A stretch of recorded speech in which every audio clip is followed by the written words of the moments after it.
Welcome everyone to the July Focus Series. Today's topic is the confidence conversation. Now, if we think back to the last two webinars that we've done in the Focus Series, 2 months ago, we looked at retirement planning and working through with clients, that are working towards retirement or clients that are in retirement. How do we surface those conversations? How do we show clients, where they're at, how on track they are, and then how protected they are? So in the last webinar, we looked at unplanned events, what happens in the event of death or disability, how on track is the clients and how do we move them forward? But today's conversation is asking a slightly different question. Today we're focusing on how confident do our clients feel in their financial plan? So the questions that we're trying to unpack today is, are they sleeping at night or are they lying awake worrying about their finances? Are they comfortable spending or is there fear there for them? How confident are they in that? Does their whole household feel confident and understand the plan? And do they know what to do if something changed tomorrow? So those are the questions we're asking, and how do we build that confidence for clients so that they feel confident in their financial plan? And it's interesting when we talk about confidence, often we think it's about certainty, and we know in financial planning, it is very uncertain. But financial confidence isn't about creating certainty. It's about knowing that the client will be okay, even when life doesn't go according to plan. That's what creates real financial confidence. And I want to share a framework with you around how we instill and build confidence for clients. And the first step is that they have to feel like I understand. They have to feel like I am prepared and I've seen the evidence. That's probably the most critical one, is that they feel that they've seen the evidence to build that confidence, not reassurance. And we often think of that, if we keep showing a client their target map, for example, keeps showing them that it's 100% funded, that we're reassuring them and that creates confidence. But in fact, it's not reassurance that creates it. They need to feel like I understand. They need to feel like I'm prepared, and they need to see the evidence. What if this happens? What if that happens? Will I still be okay? That's how we build true confidence in the financial planning process. And I want to share a client story here. And I'm sure as I share it, you will think of some of your clients and where you've had similar experiences. But this client has, lots of property, lots of rental incomes, lots of investments and assets. And the plan has shown it on the target map. You're fine. Even if you live, to 100 or over 100, you have enough funds to sustain your lifestyle and for your lifetime. But she's about to retire. She's scared to retire. She's scared that she's going to run out of funds. And even showing that you're okay isn't creating that confidence. And then in unpacking that with the clients, what sits behind that for her is that she's got two kids that are studying abroad at the universities in different countries with different expenses. And it's often changing. They're moving around, doing different degrees, or from one university to another, from one place to another. And the costs are forever changing. It's very uncertain. And even showing her that those costs actually don't move the needle that much. They don't actually impact the plan a lot. She needs to see that. If this happens, if it goes on for longer, if it's, more expensive than we think, can my plan sustain that? It's that evidence that creates confidence for her. And I'm sure you can think of a client or two with a similar story. So how do we then build that confidence for clients? The first is having a very clear understanding. Does the client know where I am? Just knowing as a client, this is where I am, whether it's, I'm okay or I'm not okay, that knowing creates confidence. I know where I am today. And we know Asset Map is great at, showing a client their picture and illustrating where you're at today, but also in terms of target maps, knowing how on track I am, knowing, what I need to do differently. The second point is that shared understanding. And I think this is so critical. Often when we engaging with the household, there's one individual that sort of takes the lead from the financial situation. But it's so important that everyone in the household has that shared understanding in order to create confidence.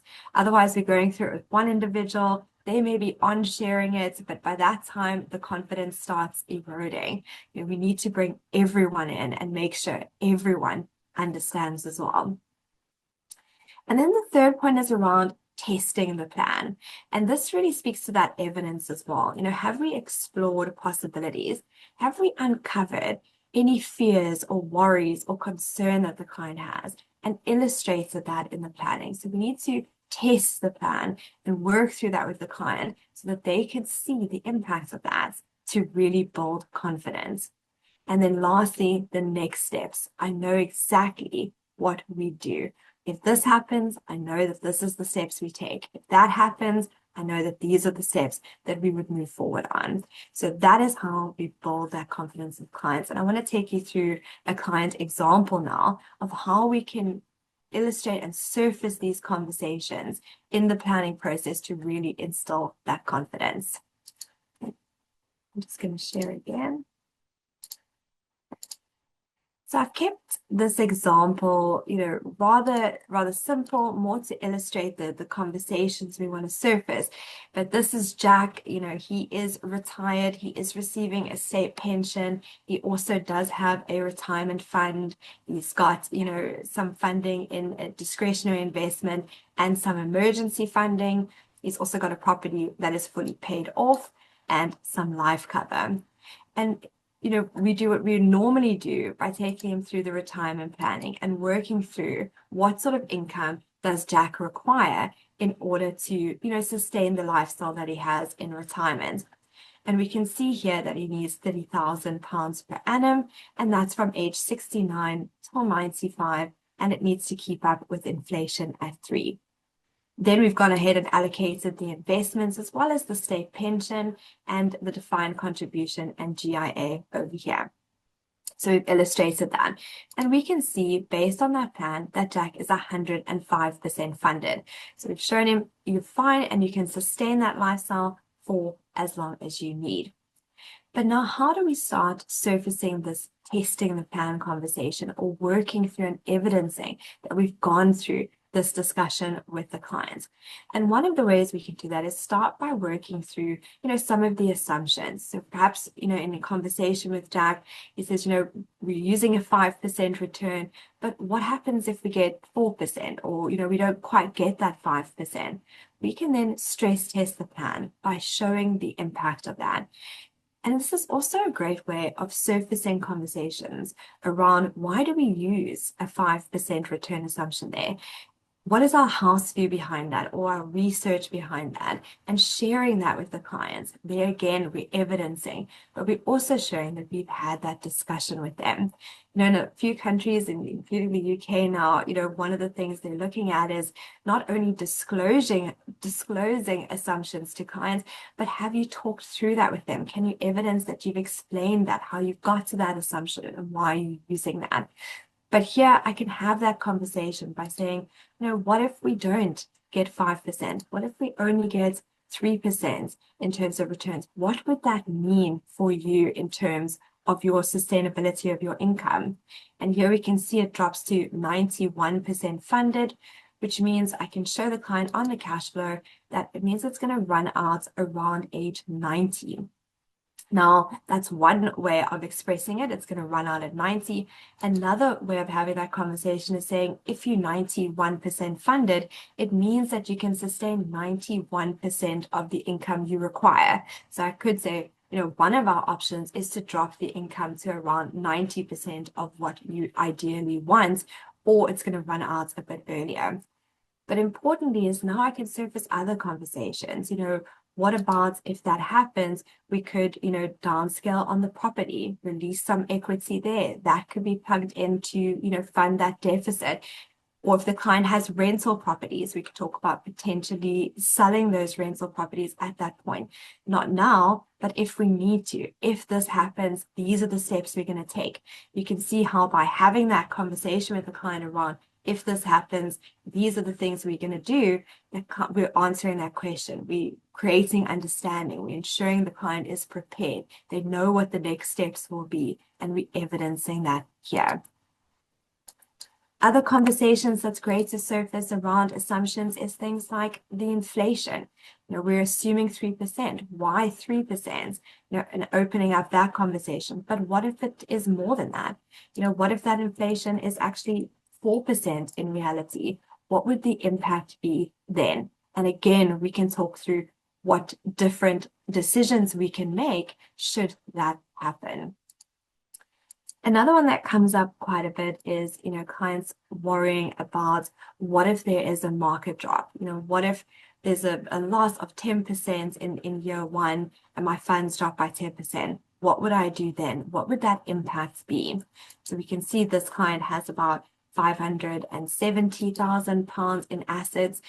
Let's assume 10% is wiped off, in year one. I know in reality, you're not drawing it so it can grow again. But if we wanted to illustrate that, we can create a desired cash flow, put in here, if there's a market loss, let's say it's 57,000 and it's at age 69. So it happens now, it's once off and there's a loss of 10%.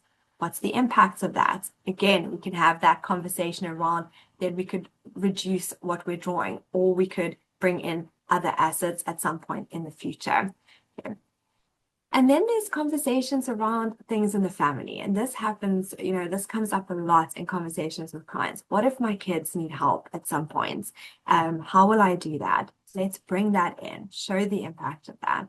What if I need additional healthcare later on in life, or I need assistance? How do we bring that in and we show the client those options by working through these fears or concerns that the client might have and illustrating and evidencing it, and also working through what steps we would take should that happen. That is how we build true confidence in the financial planning process, that the client knows, okay, I feel like I understand, I'm prepared, I know if these things happen, these are the steps that we would take.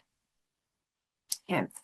Then another way of working through this with clients is if you go across to the reports tab here, you see one of the reports that you can download for a client is the financial fire drills over here. So I've downloaded one here, so I'm just going to pop across to that. But this document is a great way of surfacing and working through different options or possibilities with the clients. And how it's best used in practice is to work through these questions with the client whilst they're viewing their asset maps, so putting the map in front of the clients and then working through this systematically. So starting with, let's say there's a liquidity need. Your family, your kids need help, and you need to be able to, get access to funds quickly in order to do that. What is the plan? Do we have one in place? Does it require changes? And in asking the client, what is the plan? And then them pointing to, well, I've got this emergency funding here. That's what that's for. Or perhaps there's a change we need to make. But working through this and noting it with the client, showing and evidencing that we've had that conversation, that they understand that they're using their words and pointing on the map to what will work, is a great way of having that confidence conversation. And you work through liquidity, then you can look at, if there's a disability or if there's a loss of life, where are we getting the income from? What's continuing? What's stopping? What if there's an illness? Someone becomes ill and needs additional care. What is our plan for that? Let's document it. And then longevity, do we have enough funding to last for the lifetime? And lastly, around legal liability and legacy, this is where we want to talk about, is the will in place? Do we know who the executor is? Do we know what steps we are going to take in that event? But I really encourage you to work through this with clients. It's amazing to see their understanding of the plan, to jot it down, see where there's gaps, and then work through that with the clients. Okay. So I'm going to go back to the presentation now. Okay. So that's how we would work through these steps of giving a clear understanding, shared understanding for the whole household. We've tested the plans, that we've explored the different options, working through those assumptions, evidencing that we've taken the client through why we're using those assumptions, but also what would happen if they're different, so that the client knows exactly what those next steps are. But another important conversation is working through it for the whole household. So again, I want to stress this point that we're often dealing with one individual, but by bringing in the entire household and making sure everybody understands is really how we build sustainable long-term confidence. So if your client wasn't here tomorrow, would their partner know who to phone, where their assets are, what income continues, who the executor is, where the documents live? Relationship maps is a great visual for showing that and illustrating who the different people are on there as well. And I know a lot of advisors use what they call sort of a life file, create a file for the clients, got everything in there, but it's not a once-off exercise. Even though we've got it all prepared, we need to illustrate that we've had that conversation with them, that life changes, the planning changes, and we need to consistently work through that to ensure that that confidence is sustainable. And I want to share sort of a personal story there with a friend of mine whose mom, was working for many years and about to retire, and it was about 5 years ago. And similarly, there's lots of different options around defined benefit funds, defined contributions, combinations, and whether it stays the same or it increases.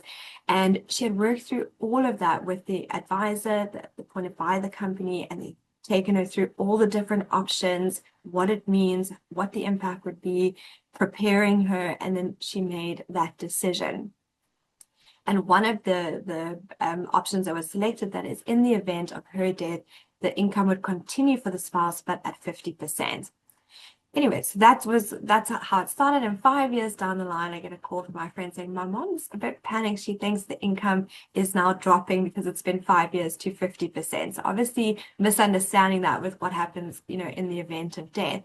But it just reminded me again that even with all that understanding and preparation, that in order to really instill sustainable confidence, we need to keep on having those conversations with clients, keep working through that. And the same with the life file. We need to check in on it and make sure that the client, the whole household, has a good understanding of what those steps would be and keep that conversation alive.